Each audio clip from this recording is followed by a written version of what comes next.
Okay, hello everyone. Welcome to this Keystone Law webinar on R&D collaborations. Thank you for joining.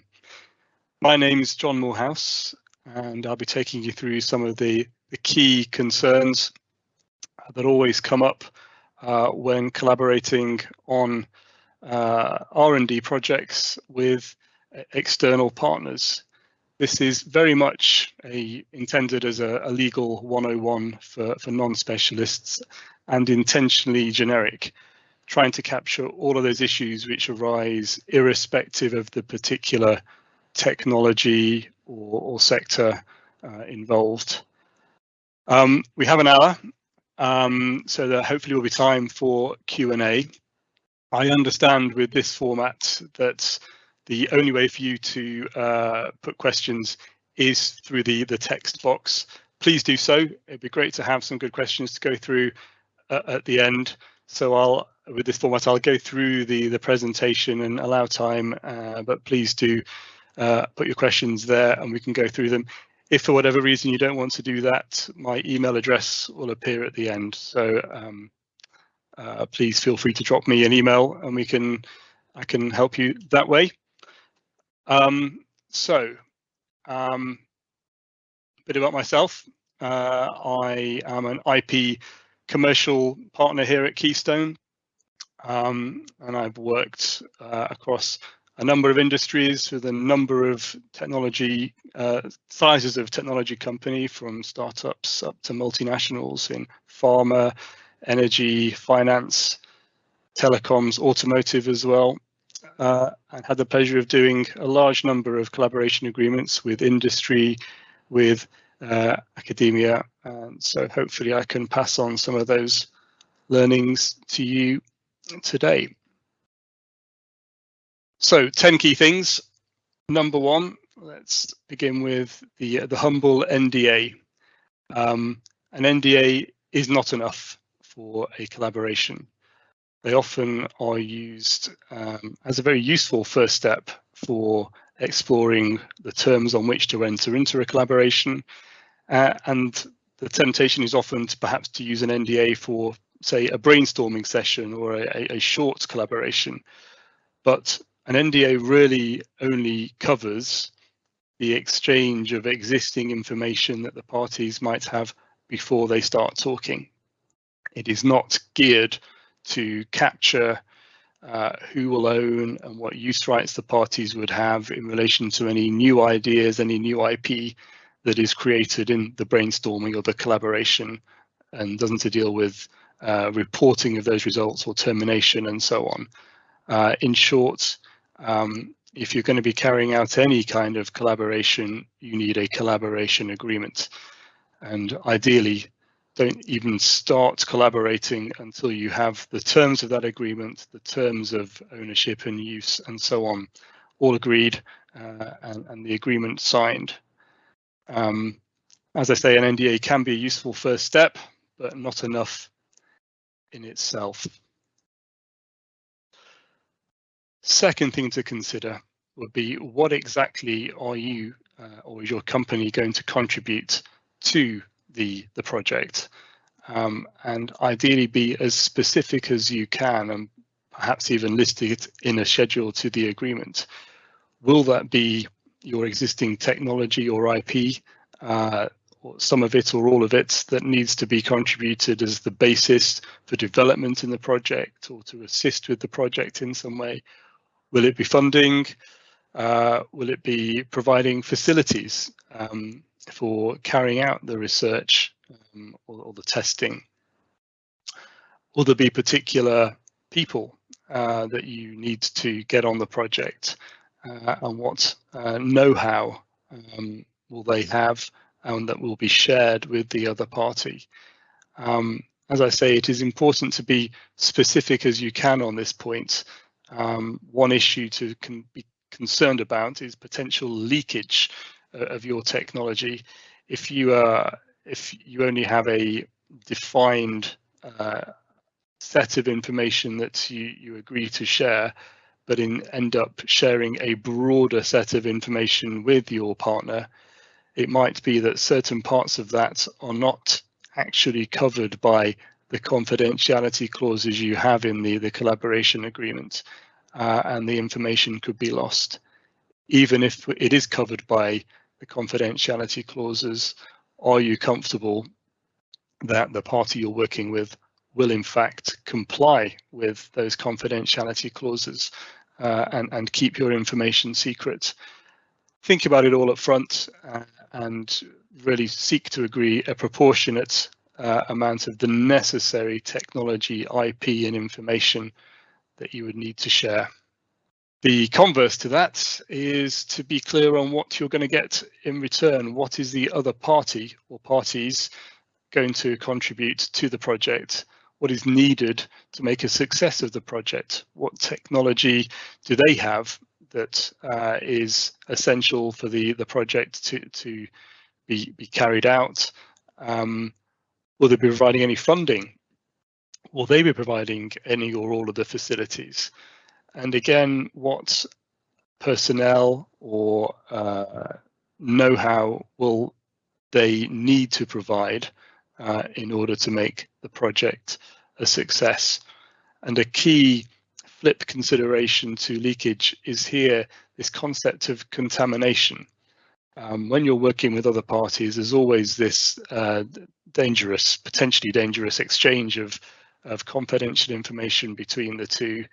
Confidential information is valuable by virtue of being confidential and known only to you, to give you that springboard, that competitive advantage. So in the same way that you would not want to leak your own information and lose that advantage, it's important not to allow the information you receive on a confidential basis from your project partners to get mixed up with your own confidential information, your own internal research results. Once it is all mixed up, the only way to ensure you comply with your confidentiality obligations with your R&D collaboration partners is to keep the whole lot secret. And if you have to keep the whole lot secret, that could impact on your ability to publish your own internal results, file for patent applications on your own internal results, or otherwise to share or exploit your own information outside of the project. So be very clear and again, be as explicit as you can, and ideally capture in a schedule and agree in writing what exactly you're going to receive from the other party in advance.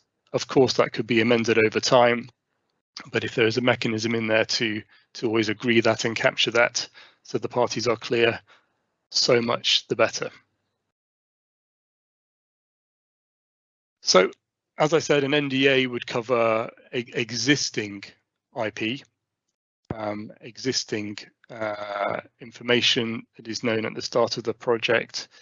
The key thing with an R&D project, of course, is to generate new technology, new ideas, new inventions, and collaboration agreements will absolutely need to be clear on who owns the results coming out of the project and who has the right to file for patent applications in relation to those results.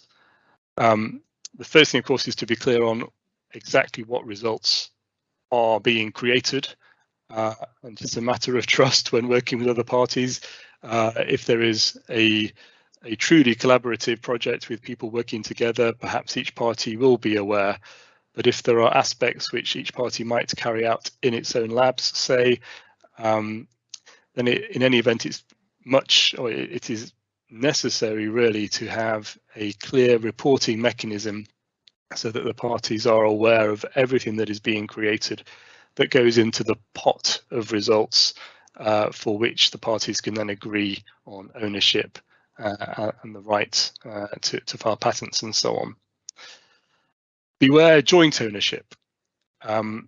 It's very tempting to push for equality between the parties and have joint ownership as a way to reflect that and represent that. However, it does come with a few challenges. Legally, what does it mean to be joint owner? That varies from jurisdiction to jurisdiction in some countries, a joint owner is free to license or assign their part ownership of the relevant IP without getting any consent or even notifying the other co-owners. And that might be a loss of control that you are not comfortable with.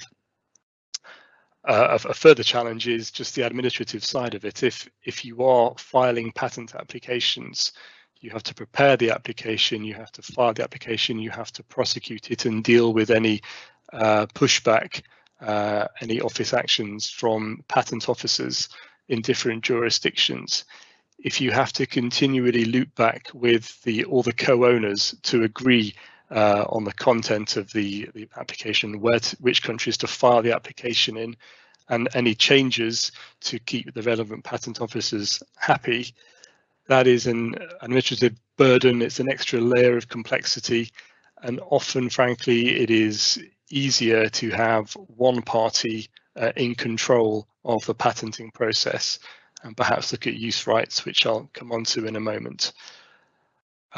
This may not be attractive to have one party owning all of the results, and it might be that different parties to the collaboration have different roles, different business models, and it is possible to agree either a split by technology area or a split by application of the technology or field of use, to allow one party to file in a particular area that really suits and benefits their business, and for another, perhaps it could be on manufacturing versus the downward sale of a final product, say. And the further thing is, you might agree ownership of patents in a certain way with associated use rights, but what happens if your use rights are dependent on the continued maintenance of a patent, and the patent owner, your collaborator on the project, decides to drop a patent application or to discontinue maintenance of a granted patent? Ideally, this collaboration agreement would have a mechanism in there for them to, for the party that's about to drop that patent, to offer it to the other parties to take ownership before the patent is actually, the application is abandoned or the patent is not maintained. So yeah, I mentioned ownership. And the flip side to that being the use rights, and arguably use rights are perhaps even more important than actually whether you own a patent or not. To what extent can the parties, after the project has ended, to what extent can they commercialize and freely use the results generated and have a license under any associated IP rights? There are many ways this can be sliced and diced. The scope of the license can be for a particular field of use. It can be for particular parts of the world. It can be for a particular length of time. The party that's not owning the IP may want an exclusive license for a period of time to give them some springboard before competitors get wind of the particular technology being developed. This discussion might vary depending on who the other parties to the collaboration are. If it's a university, their key interest may well simply be to ensure they have a right to use the findings, the results coming out of a project for their own internal academic purposes, to teach students and postgrads and so on. However, increasingly universities are increasingly sophisticated and looking to commercialize the results of all the great research that they do. And there may well be a request from a university to have ownership or broad rights to commercialize the results coming out of the project. That can often come down, frankly, to the amount of a discussion over the funding and the extent to which the industry partner funds versus the extent to which the university funds a project. A key thing to think about with the use rights is also then how useful would those rights to use the resulting new IP be absent a license for any underlying background IP. So for example, if the project results in a great improvement of one party's technology, but that party has a patent already on its previous version of that technology, the patent, a license under the patent for the improved aspect of the technology might be meaningless if you do not have a coextensive license under the patent covering the background IP, the original invention as well. And that can often be a difficult discussion because the parties might be happy for the parties to the project to commercialize what is generated in the project, but it is a very different proposition to have a broad license then to commercialize a contributing party's background patent as well. And that can often be an involved discussion on the scope of the license, the potential fees for the license, whether that be royalty based, based on whatever future sales are generated from the new improved version, and so on. A further thing is, this might not be quite applicable to all, but software increasingly plays a role across a number of technology areas, and it is all very well having a right to use software, but if you need to maintain or update the software or take it to a different software provider going forward, then you may well need access to the source code to enable you to do that. And that is something which, again, needs to really be expressly agreed in the contract, in particular, of course, in a software development agreement, but perhaps in other contracts as well, to ensure that you have that freedom to go elsewhere should you wish to do so. What is the exact scope of the project? It is key to be clear exactly what the parties are going to do and what they are not going to do as part of the project with the agreed funding. This goes to the scope of the rights to use each party's background IP. Perhaps there is a license to use the IP just for the project. What is that project? Is there any scope in the agreement to be able to extend what is going to be done between the parties if it's looking successful? And I raise this because it's often tempting to use, or as part of the project, to carry out R&D, which perhaps goes beyond the agreed initial scope, but it is related work. But if the other party, say, has broad use rights to use the results of the project, and you develop your own technology as part of this project in a very broad way, then it's always important to bear in mind that the other project partners could end up with very broad use rights to use quite a large range of your technologies. It can often be advisable just to really be quite specific and narrow on the scope of the project, and if there is something that you want to keep exclusive to your company, any further improvements in a particular area, to take those offline, keep them outside of the scope, develop separately, and then perhaps introduce them into the project as separate background IP with more limited use rights granted to the other partners. Confidentiality and publication. The NDA, again, we talked about at the start, will cover confidentiality of pre-existing information. That would usually be superseded by the terms of the collaboration agreement itself. And so the confidentiality arrangements of the collaboration agreement will need to cover that pre-existing information, but also, of course, results that are generated in the project. A patent can only be sought on information inventions which satisfy a number of criteria, one of which being that they are novel and are not publicly known.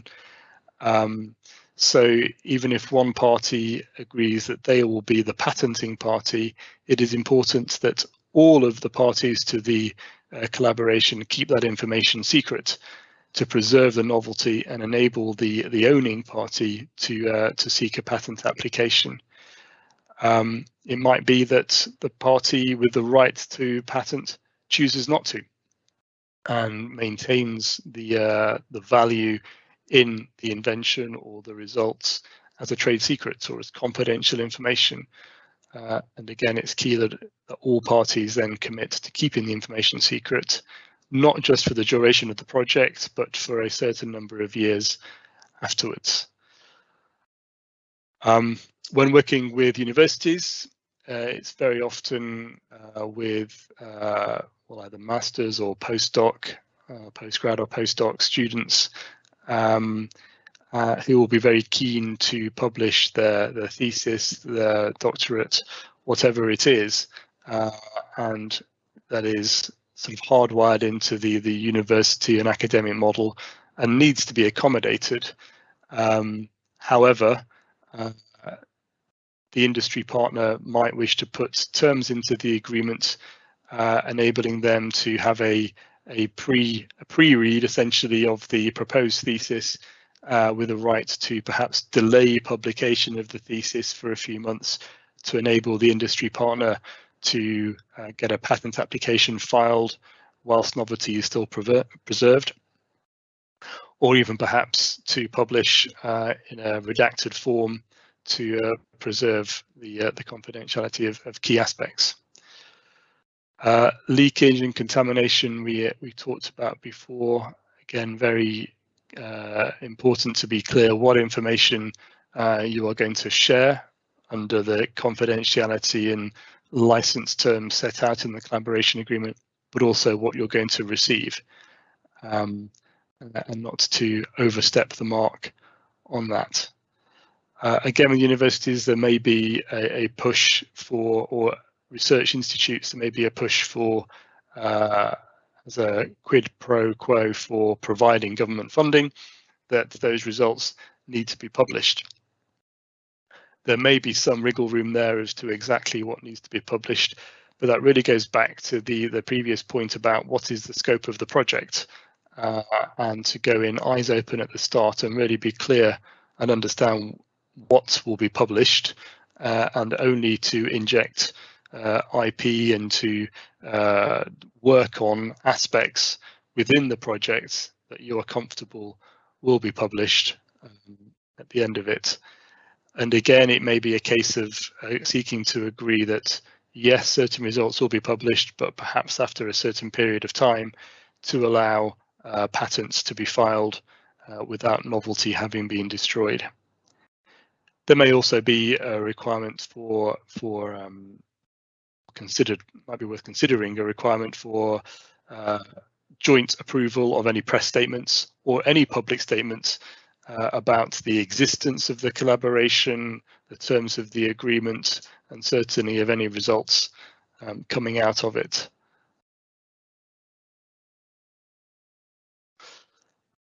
Liability.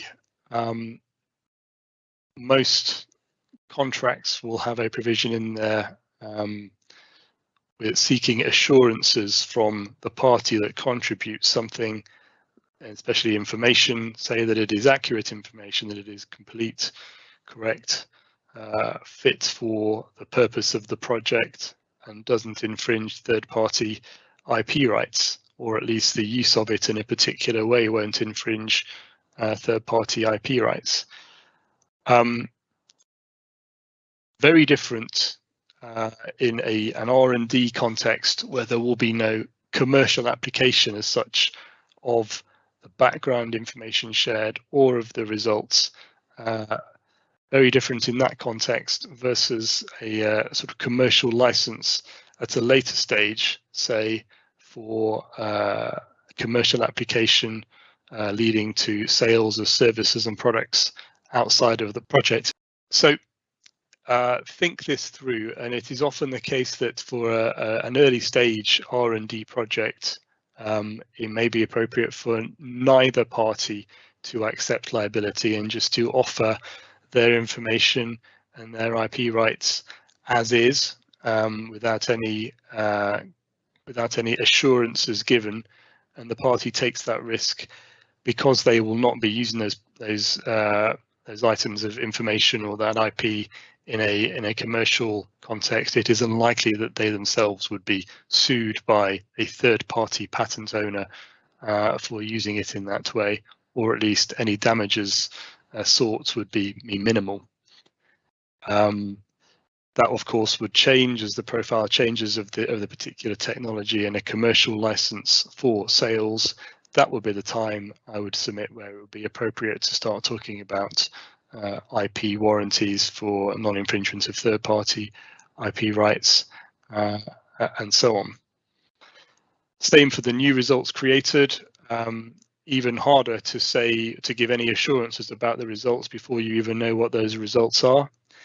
Another thing to think about would be to perhaps exclude any liability for the results being a particular way. That you cannot guarantee that the results will confirm or otherwise deny a particular required outcome.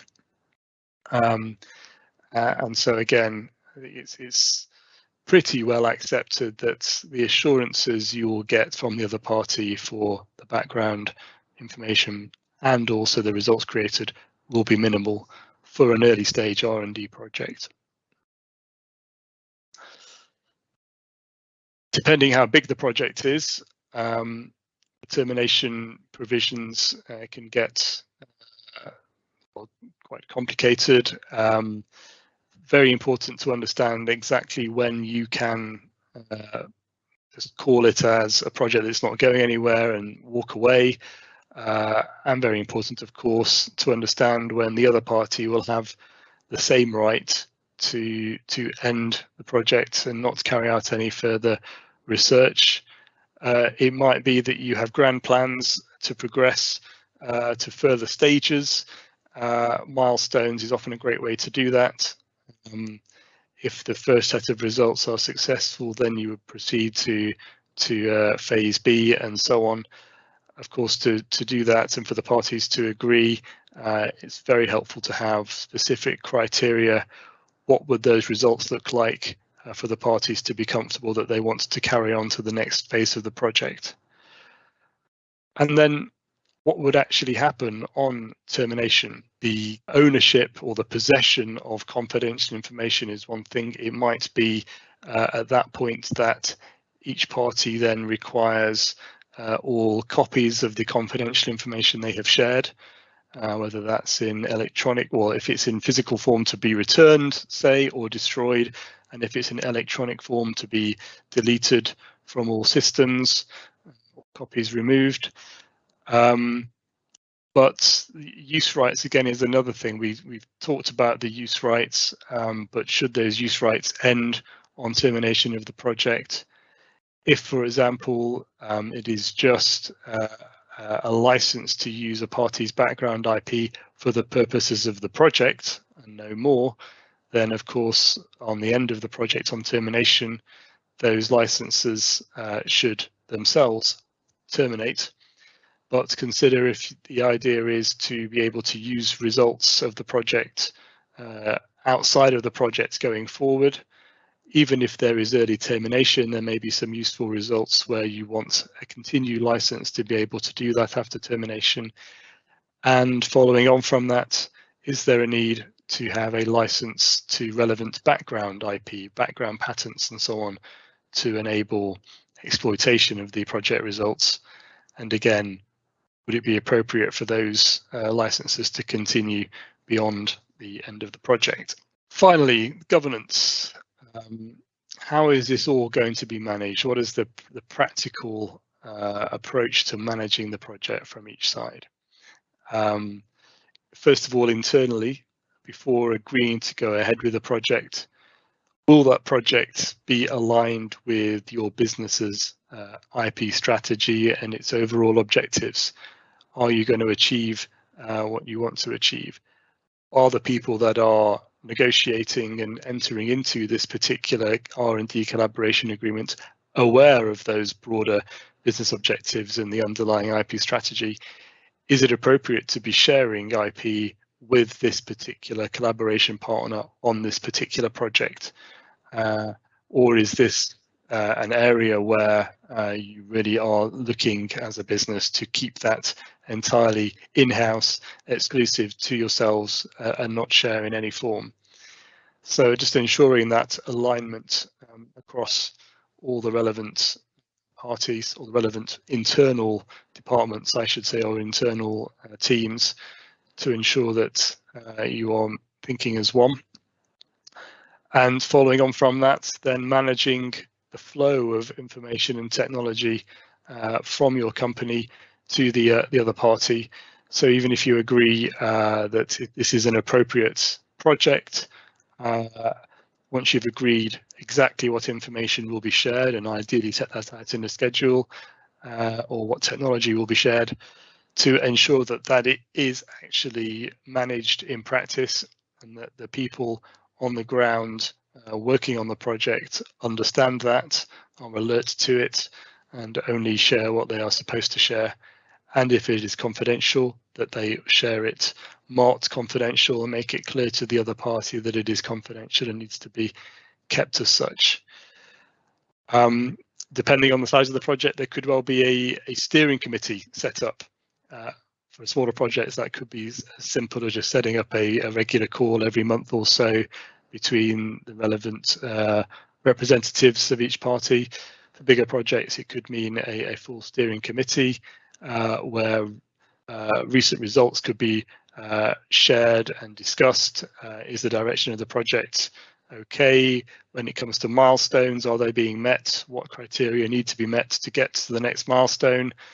And so on, and any issues that arise as the project goes along. It might be that the concept or the owner of particular project results is left open, subject to agreement by the steering committee, depending what is actually created. Again, this will be the vehicle to then sort that out and agree on ownership. Know your partners. Really, all of the terms of an R&D collaboration agreement only go so far, and only really work, however heavily negotiated, to the extent that the other party or parties will actually comply with those contractual restrictions. If you are concerned that perhaps they won't, then it may be worth thinking twice before entering into the project at all. So a bit of upfront due diligence on the other partners may be appropriate, especially the case if perhaps being invited to collaborate with a partner overseas or a partner in a different industry, where perhaps industry norms are different in terms of how perhaps they manage confidential information or technology. Who will you select for the project? Appropriate personnel that might have relevant expertise or know-how. But to come back, for example, to the contamination point we discussed earlier, the people that are working on the project are the ones that would be contaminated with confidential information received from the other party or parties. Once they're contaminated, as discussed, they may not then be able to work freely on other projects within your organization, for fear of them getting other information from your company mixed up with information received from other partners on the project. And it might be necessary to ring fence them for a period of time until the confidentiality obligations owed to the other parties under the R&D agreement have expired. And this can then impact, of course, on who to select for the project in the first place. Something to think through. Generally more of a concern on larger projects, but you never know, something to be alert to. And then whoever is selected for the project, to be clear with them, these are issues on publication that really apply internally as well, on managing your own internal IP and information, but certainly equally the personnel should be on message that they should not be publishing information received in confidence from other R&D partners, or mentioning them at a conference or on social media, unless we have the other party's consent, or unless it is otherwise agreed or in line with the terms of the R&D collaboration agreement. Often there is pressure after signing an NDA to proceed with commercial discussions, and it can take time to negotiate a full collaboration agreement. Yep, been there. That's a very realistic scenario. To what extent do you think that an MOU can be a useful step between the NDA and detailed collaboration agreement as a quick way of establishing some terms? Absolutely, better than nothing. I'm not a huge fan of MOUs. By the time you've negotiated an MOU and which terms are binding and the details of it, frankly, it can be as quick to just get on and negotiate the full agreement.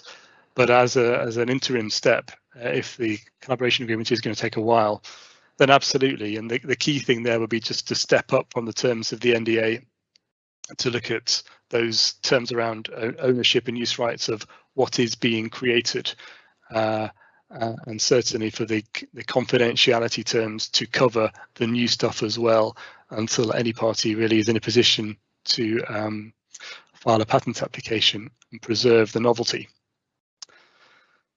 So to what extent do you see a collaboration agreement as the main project agreement versus a framework agreement pursuant to which more specific contracts will be entered into when projects, business models, etc. emerge? I would say that the collaboration agreement in itself perhaps is a nebulous term. A research and development agreement is what it is, and that really is for the R&D. So to the extent that there are a lot of other aspects to a large project, I would absolutely think you are better off with the framework agreements standing separately, or the R&D agreement standing alone and separately from the framework agreement. Different beasts, yes, there's some overlap, and perhaps that framework agreement then could piggyback and say that then it just really defer any issues around IP ownership and use rights for development work, and the mechanism for development itself, perhaps that could be deferred to a standalone R&D agreement. But the two, of course, need to align on ownership and use rights of IP. But the framework agreement, I would say, has got to be the key one for the overall project. And a final question here. Academic partners can be very reluctant to give any IP indemnities or even warranties, but this is often unsatisfactory for commercial parties who may be looking to commercialize them. Do you see any standard positions for this discussion? No. And again, I recognize that discussion. It is difficult, and universities will often hide behind their status or refer to it as a way for refusing or being reluctant to give any kind of IP assurances. I would always say that's just ultimately ends up being a case of just grinding through the details and perhaps looking to get an appropriate cap in place, understanding what their insurance is, so that they can give some assurance at least, and looking if this is for existing technology or IP that they are offering to the project. How old is that IP? How much is it being commercialized by others or by the university itself? Can you take any comfort from the fact that nobody else has brought a claim against them? And if they have, then I guess that would be the starting point for a strong argument that the university should now offer an indemnity or warranty, and perhaps even up their game with their insurance to give you a higher cap and the greater assurance you would need. Are there any pitfalls to watch out for from a competition law perspective when entering into an R&D agreement with a competitor?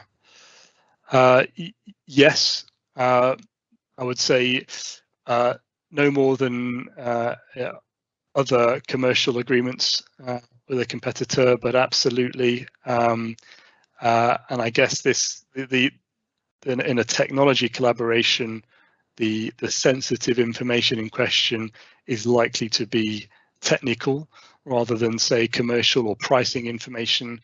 But the same behaviors should apply, really. And again, I think that comes to the point of being clear up front exactly what is going to be shared by the partners under the agreement, and getting comfortable with that from a competition law perspective, as well as the contamination and leakage perspectives I was talking about. And if you're not, then seeking to minimize and expressly agreeing what would be shared.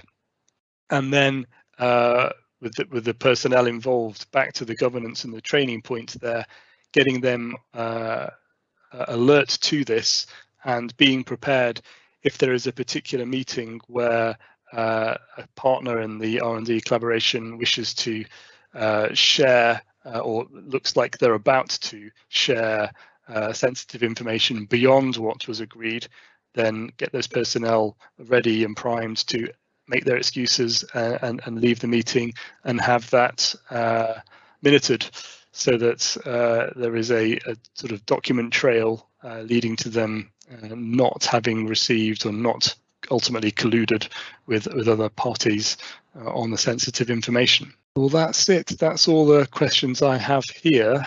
I believe my email address is on the slide pack. I think that can be circulated to you after this, but if not, please do get in touch via the central office Keystone account. I'm very happy to respond to any further questions you may have. Other than that, I guess it just remains me to say thank you very much for attending.